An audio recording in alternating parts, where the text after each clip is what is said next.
preventing pain, fear, and suffering of animals through nationwide education and awareness from all across the globe. This is Animal Radio Network. Hey, Judy, do you have a pet trust? You know, here I am working on Animal Radio with all these animals, and I have to admit, do not. Okay, do you have any money put away if anything happened to you whatsoever? Let's say you got into a car accident. I don't have any money. So it doesn't really matter anyway. If you didn't have money now, you won't have money later anyway. Well, I could from my insurance policy. I could, do something with that. Well, you have cats anyway. Yes, I do. Chances are very likely that you'll outlive them, but unless something happens. Well, yes. You never know. From one day to the next. But if you have a bird, some birds live 50 to 75 years. Even longer than that. Yes. And can easily outlive you. I believe horses, the bigger the animal. Horses, I think, live an average of about 30 years. Okay, yeah. Well, for me, that would be... I couldn't commit to a brand new horse right now. I go into the supermarket, I buy the yellow bananas. I understand. You understand? Yes. We have James Peters on the phone. Hi, James. How you doing? Hi, I'm doing well, thanks. You're with LegalZoom.com. Is that correct? That is correct. What do you do over there?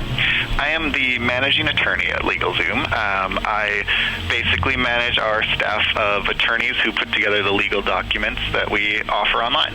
Cool. So it's like an online resource for legal documents for those of us that can't afford a full-fledged attorney, I imagine? Exactly. We set up some good, easy to complete questionnaires to complete your standard legal documents at, we call it attorney quality without attorney prices. Now, are these legal all over the United States? They are. Very good. Okay, so the reason I'm calling you is to talk a little bit about pet trusts and how they're enforced, how to put one together, and to really understand how I can protect my pets before, if for God's sake anything happens or before I die, I want to make sure they're taken care of. And they don't end up in a shelter. Right. How many animals are really left into a shelter because they don't have, or because their owner died? Well, the unfortunate fact is that somewhere around 500,000 pets are euthanized every year. Wow. I think people generally assume that someone that they know will take over and take care of their pet if they happen to die before the pet does. But that's just not always the case. No, and these pets are usually aging pets, so they're harder to adopt out. Yeah, exactly. The problem is, it's hard enough to adopt out a pet as it is, but if you have an aging pet that has ongoing veterinary expenses and things like that, it becomes particularly difficult. Mm-hmm. Which can open up a whole can of legal worms. What is a trust? Who manages a trust? And I'm imagining my cat with millions of dollars worth of caviar and tuna fish, and I really don't understand the concept of how a trust is enforced. Do I know the person that enforces it? Do they get adopted out with the trusts? How does that whole thing work? There are different ways that you can work this out. Now, I know that a lot of people have visions of the caviar dreams of the cat and things like that. And there are some famous examples. I believe there was Dusty Springfield had a will that set up strict provisions that her cat be fed imported baby food and played her songs at night and all that kind of stuff. But the fact is most people don't set them up quite that elaborately. A pet trust essentially is just an estate planning vehicle to provide some money and property for the care of your pet. The way that you set it up, really with who manages it, all that good stuff, it should be somebody that you know. You want to provide a caretaker who you're familiar with, who you know will be a good fit for your pet, and who knows what's going on with them. You can also set it up where the same person is the caretaker and the trustee, or if you want to make absolutely sure that your wishes are followed, you can set up a separate trustee and caretaker so that the trustee kind of manages the funds and the caretaker actually implements your instructions. Which is better for your pet, if you set something up in your will or you actually prepare a pet trust? What are the differences? Well, the way that it works essentially is you can set up a pet trust clause in your will. We can do that for you at LegalZoom, and that's a good way of going about it. Essentially, though, the one drawback to having it in only your last will is that the will does need to go through probate. There can be challenges to that will. If you set up simply a trust, it doesn't have to go through the same amount of formalities. So that's good. The other thing to keep in mind, though, is that both of those documents are essentially tools for providing for your pet if you actually die before your pet. In some cases, though, people will just become incapacitated in some sense and still have a pet that needs to be cared for. What happens then? In that case, what you'll want to do is have a clause in your durable power of attorney that provides powers to your agent or your attorney, in fact, to actually take over and take care and make expenditures on that pet. There is, I guess there's a time frame, 21-year time frame that a pet trust can be set aside. Is that correct? What are the logistics and the technicalities? I'll tell you a little bit about that. Pet trusts have been evolving a lot in the U.S. lately, which is a good thing for pet owners. It used to be that pet trusts have been recognized in other countries like England through common law as far back as 100 years ago. But in the U.S., this is really a last decade or so kind of thing. It used to be that there's something in law called rule against perpetuities, which is this 21 years that you're talking about. It's an incredibly complex subject, but it has been circumvented to a large extent by something called the Uniform Probate Code. This is basically a set of laws that's been put together by a group of, forward-thinking legal professionals. It's been adopted by several states, and it actually allows you to just go ahead and give money to a pet. The reason that the 21 years was a difficulty earlier was that you couldn't give money to a pet because a pet was strictly considered property, right? And you can't give property to property. The nice thing is that with all these states that have started adopting the new statutes, that's not a concern. Well, do I got to move to those states? No, you don't have to move to those states. The pet trust can still be set up in pretty much any state that you want to. Okay. This is the area that can get a little bit complicated for pet owners. This is kind of one of the reasons why being able to go on to a site like LegalZoom is a little bit helpful. We do simplify things and make it easy for people to go through, and our pet trust clauses are set up to either work with a specific statutory scheme or go to a default kind of honorary trust setup. In those cases, the drawback is that you don't have an enforcement mechanism built in with an honorary trust. You're basically giving money to someone to be the caretaker for your pet, and with the understanding that they'll actually follow through and do that. That is the one drawback. So you do want to have somebody who you can trust, and you really wouldn't want to have somebody appointed to take care of your pets who you feel would need to have that enforced upon them anyway. But it is a benefit, and some people are concerned that people might take advantage of a trust of this nature. So it is helpful in the states that automatically allow enforcement mechanisms to have that available. How much would I put into a trust? How long do I know they're going to live? How much should I prepare for them? How much does it cost to put the paperwork together? Well, the paperwork is probably one of the least expensive parts of it. If you wanted to set up a pet trust in, say, one of the last will and testaments on LegalZoom.com, it's included in the price of the document, and those start out as low as $59 here. Wow. As far as planning for what you actually want to provide for your pets, you need to be realistic about what you spend on your pets per month and try to give an honest reflection of how long you expect that animal to live. You have a pretty wide range, as you guys were mentioning earlier, from cats that live, maybe in the neighborhood of 15 years to some parrots that live up to about 90 years. Wow. And the amount that you provide is really a personal decision. We have people leave everything from $1,000 to $15,000 fairly regularly. You get some more famous examples of folks who leave in the 100,000 plus, but that's obviously not for everyone. Mm-hmm. The one benefit, though, to keep in mind is that when you're leaving money to a pet trust, the leftovers, as you could call it, once the pet trust is no longer required, if say the animal passes on, Mm-hmm. you can designate beneficiaries that you want the remainder of that trust to go to. Wow. So if you wanted to set it up and say, your spouse is going to be the caretaker, but once the animal passes on, the money will go to your spouse, you can do that.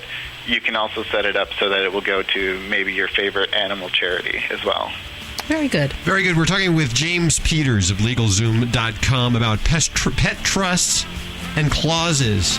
These are the various trusts that you put together to protect your animal should the unfortunate case that you expire early, or maybe not expire early. Maybe your pet will outlive you. We'll be back in just a moment with James Peters right here on Animal Radio. Hold on. Listen up, Southern California. The 3rd annual San Diego Pet Expo, brought to you by PetSmart, is December 10th and 11th at Del Mar Fairgrounds. This year's holiday extravaganza will feature exhibitors with the newest and hottest pet products and services. Find a furry new friend at San Diego's largest adoption parade at the San Diego Pet Expo. Join this fun family event for pictures with your pets and Santa, crafts, storytelling, and prizes. Join Animal Radio as we broadcast live from the San Diego Pet Expo, December 10th and 11th at Del Mar Fairgrounds. Log on to sdpetexpo.com to exhibit or to learn more about this holiday weekend of furry fun. Mark your calendar now for the 3rd annual San Diego Pet Expo at Del Mar Fairgrounds, December 10th and 11th. Brought to you by PetSmart.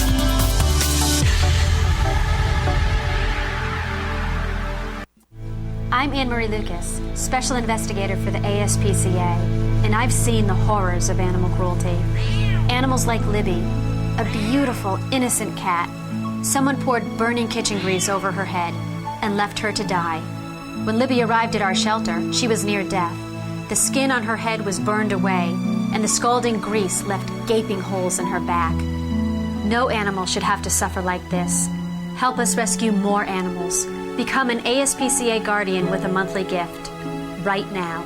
Call 1-866-MY-ASPCA or join online at myaspca.org. We'll rush you the photo of an animal in our shelter. Call or join online in the next 30 minutes, and we'll also send you an ASPCA t-shirt absolutely free. Please reach out and save animals who are suffering right now. Call 1-866-MY-ASPCA or visit us at myaspca.org. Preventing pain, fear, and suffering of animals through nationwide education and awareness from all across the globe. This is Animal Radio Network. And welcome back to Animal Radio on Animal Radio Network. We're talking about legal pet trusts and how to establish a pet trust. We have James Peters with LegalZoom.com on the line with us. James, I want to start from step one. Sure. And work our way through. I've decided, okay, maybe I should put together a trust. Okay. I don't know really how much I want to put in yet. I don't know how much is really appropriate.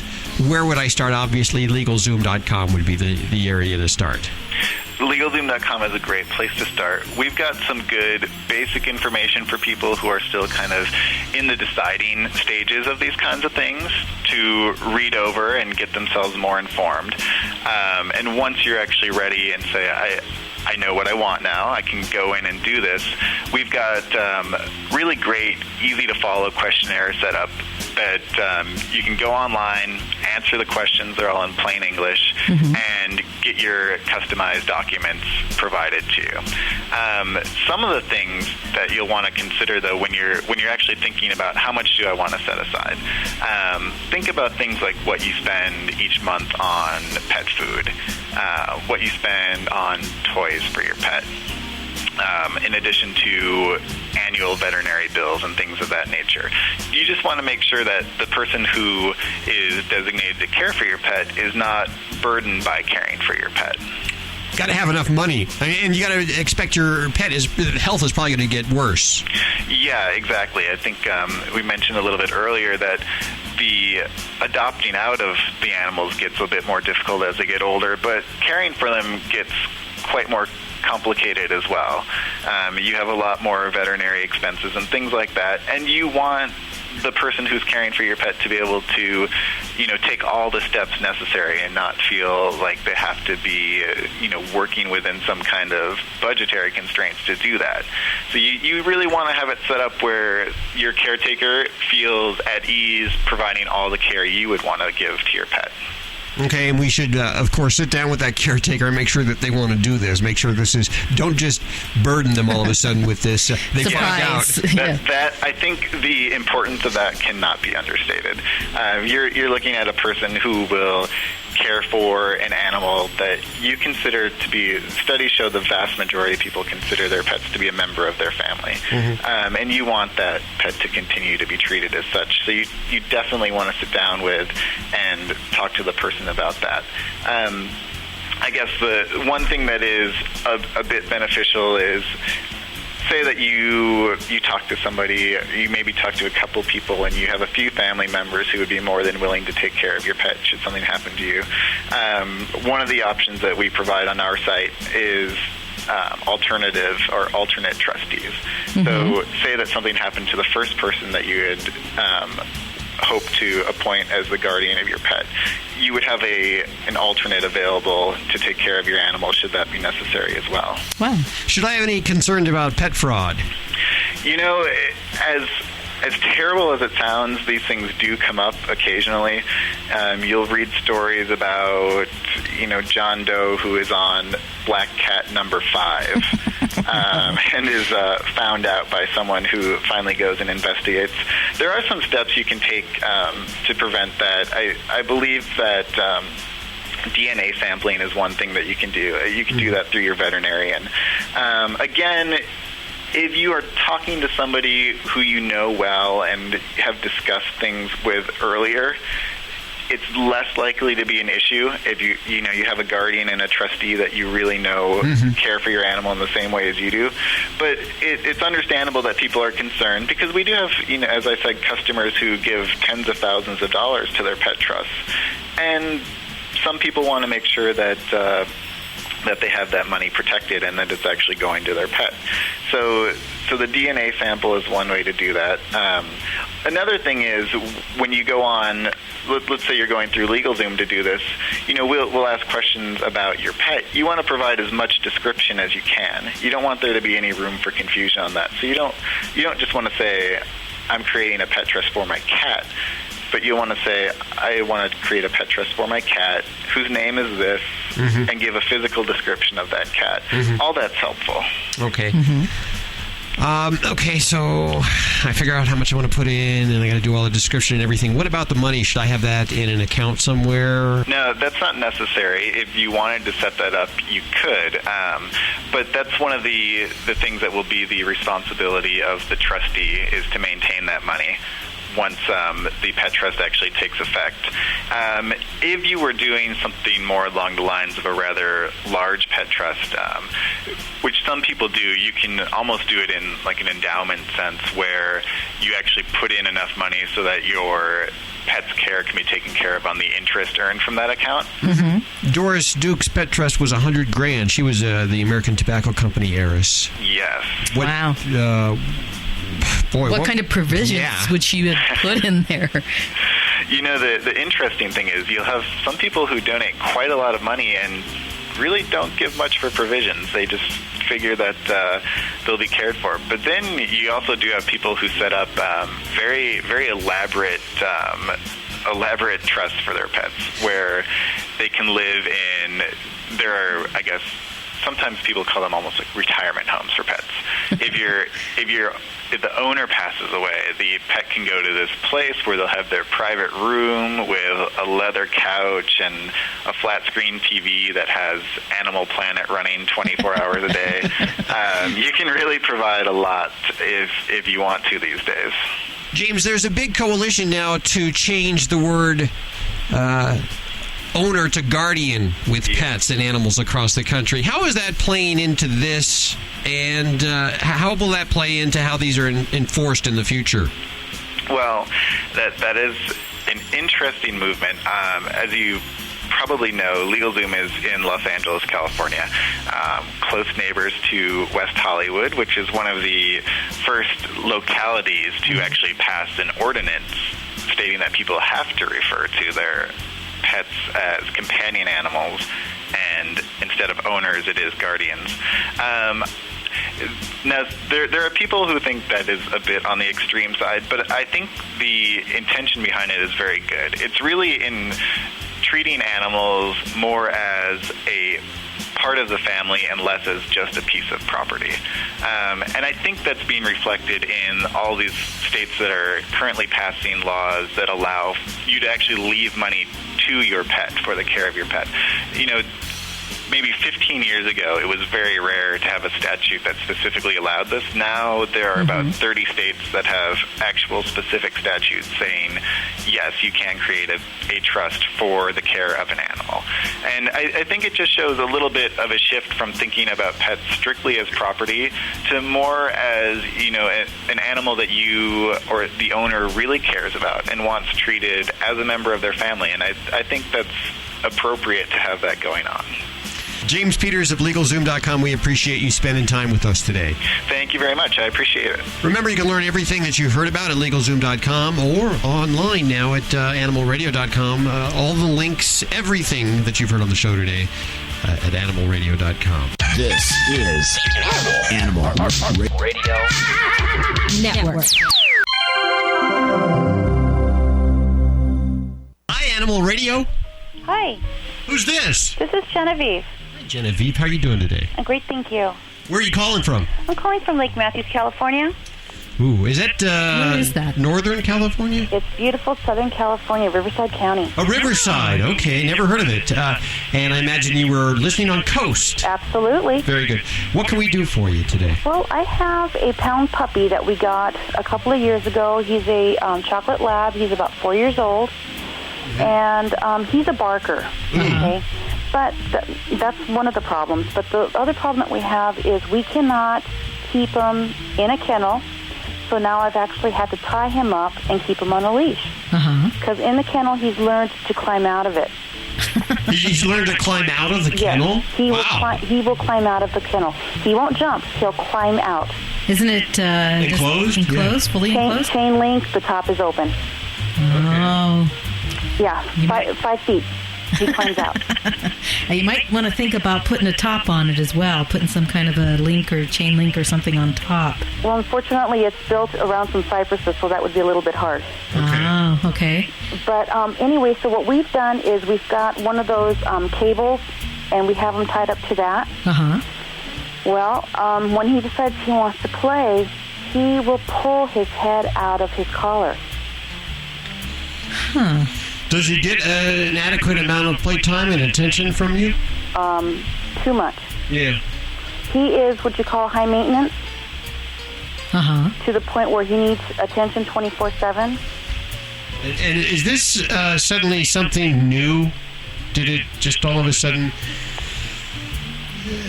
something? He's been high maintenance all along, but he has now just started. He's always taken off on us, okay? But see, I don't like animals running around. Right. We live out in the rural area, out in the country, which is no big deal, but we've got coyotes, we've got wild dogs and stuff like that, and we don't need him getting hurt. Or, I don't want the neighbors complaining. Right. So we started putting him on a leash, and he does fine, but whenever the kids come home or whenever there's kids outside playing, he wants to play too. Of course. So when my daughter goes and walks down the street, he will sit there and literally pull his head, choking himself to the point where he's almost knocked out. I watched him yesterday. Oh, no. And he will get his head out. We've got 2-finger distance now between his neck, his actual skin, and the collar. That's the right amount. And he can still get out. Why do you think he's trying to get out? Because he doesn't want to be tied up. He wants to be with it. He wants to be a person. Does he spend much? If he could be in the house, he would be happy. Does he spend much time in the house? No. Oh. He said. Yeah. I would try to figure out how to cover up that kennel so that they can be outside without having a leash or being tied something to their neck. He needs more time off the leash, and unfortunately, he wants to be a part of the family. And if you could just spend a little bit of time with him indoors, bring him in on a daily basis for, a half an hour at a time, where he knows that is something to look forward to. I think he'd be a little bit more calmer when he was outside. But being chained up 24/7 is no fun. That's not a fun life, and I would be barking too if he could be inside the kennel. Put some kind of top to keep him from hopping out. I know shedding is a problem, but if you can designate like a blanket or something and have him come in and spend a little more time with the family, I think that you'd see a big difference in him. I think I like that idea. Yeah. We really appreciate you calling in and trying to find a resolve for it. Let us know if any one of these ideas work or don't work, and we'll try to... I'm going to bat around the idea to some other people and see if we can find some other answers for you, okay? Okay. That'd be great. Thank you. Thank you for calling. Thank you. All right. Bye-bye. Bye. 1-866-405-8405 is the number. I just wanted to tell everyone that you can listen to Animal Radio 24 hours a day, 7 days a week. Is that awesome or what? Wow. Joey Turner. It is the ultimate, the consummate animal channel online at animalradio.com. Woohoo! Hello, how are you doing, Hal? Very well, thank you. Good. A little bit of an echo on the line. Do you hear that? No. Nope, I don't hear it. It's just in my head. It is in your head. It's between your ears. Tammy Center from Farnham and Comfort Zone, our savior around the studios, of course. We're always talking about Comfort Zone. Tammy's hooked up. You know what I mean? She works for the company that makes the stuff that calms our kitties and our dogs, too. Yes. And, of course, with the holidays around the corner, plenty of reason that our animals will be stressed, especially if you're traveling. If you're going to hop into the car and head to the relatives, or even on a plane. Comfort Zone is a great tool to use while traveling with your pets at any time, but especially during the holidays, people are traveling a lot more.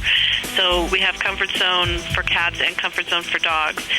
When we travel in the Alpha Dog, we can use the diffuser because, of course, the Alpha Dog is equipped like any other motorhome or big vehicle with electricity to plug it in. It's sort of like a little plug-in. And when we travel with the animals, we have one of those plugged in all the time. Even for myself, with my dog, my parents plug it in just a couple weeks before my dog arrives for Christmas, and it helps make that transition to a different home much more comfortable and easy for him to transition from the plane ride to a new place that has Christmas gifts and lots of people coming in and out. All of those are stresses that we put on our pets throughout the holiday. And the cat formula, which is not DAP, it's Feel Away, right? Exactly. Yeah, it uses a different type of a pheromone. Both products are species specific. So the DAP product, the Comfort Zone with DAP for dogs, works only for dogs. Only dogs can recognize that pheromone. And then the Comfort Zone with Feel Away for cats works only for cats because it's species specific type of a pheromone. And the pheromone that we use in Feel Away is what we call a familiar pheromone, which is the facial pheromone that cats will naturally secrete when they're rubbing up against you or other objects within the house.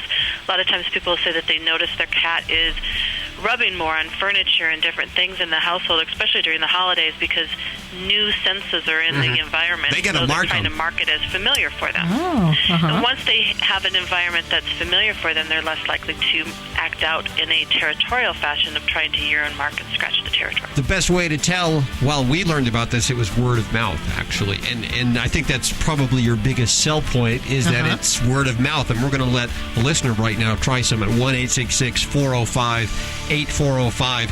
If you have an animal, a dog or a cat that's a little stressed, or you're planning on making a holiday trip, we'll hook you up with some Comfort Zone right now, and you report back to us, of course, after the holiday trip, and we'll see who's more stressed, you or your pet. I'm betting it's going to be you. In my case, it's usually me. Well, we appreciate you spending time with us. Oh, thank you very much, and I hope everyone has a good holiday. Thank you. Too. We got to go. Before we go, just a couple of things to tell you. If you get a pet, remember to spay or neuter. And don't declaw if you get a cat. There's so many reasons not to declaw. Yes, and if you looking for a dog or any kind of specific cat, go to a breed rescue. Don't go to a breeder. There's almost any kind of breed rescue you can find online and get that dog that you're looking for that has already been born and is looking for a home. Otherwise, we'll see you back here on this fine station for more Animal Radio. Have a great week. Bye-bye.